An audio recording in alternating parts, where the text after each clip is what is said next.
একদিন ভক্তদের সঙ্গে কথা প্রসঙ্গে বাবা বলেছিলেন, শোন, আমার ওপর তোদের শ্রদ্ধা ও বিশ্বাস যত বাড়বে ততই তোদের সকল মনোবাসনা পূরণ হবে। একদিন 1297 বাংলা সালের জ্যৈষ্ঠ মাসের প্রথম সপ্তাহে আশ্রম পরিচালিকা গোয়ালিনী মা বাবার ভোগ রান্না করে তার সেবার আয়োজন করলেন।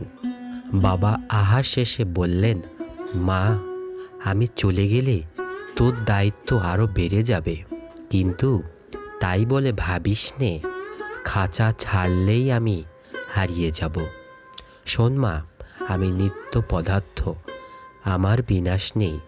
মাগো, আমি আগামী 19শে জ্যৈষ্ঠ রবিবার মধ্যাহ্নে এই খাঁচা ছেড়ে সূর্যরশ্মি অবলম্বন করে ব্রহ্মলোকে চলে যাব। মা, দুঃখ করিস না। শোন, আমার মৃত্যু নেই, তবু কেন তোর এত শোক?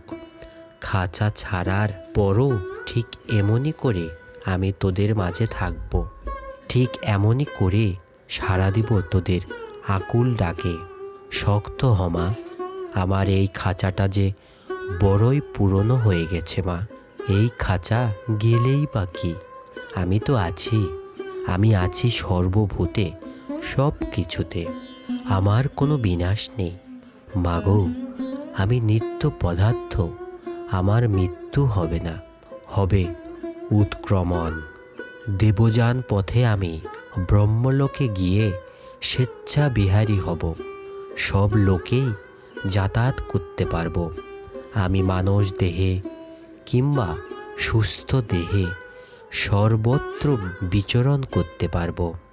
বাবার এই অভয়বাণীর অর্থ হলো, বাবা যতদিন স্থূল দেহ ধারণ করেছেন ততদিন যেমন লোক কল্যাণ করেছেন, ঠিক তেমনি একইভাবে তার দেহত্যাগের পর তিনি সূক্ষ্ম দেহ ধারণ করে তার ভক্তদের তার শরণাগত অভয়দানের জন্য সর্বত্র বিচরণ করবেন ও করছেন।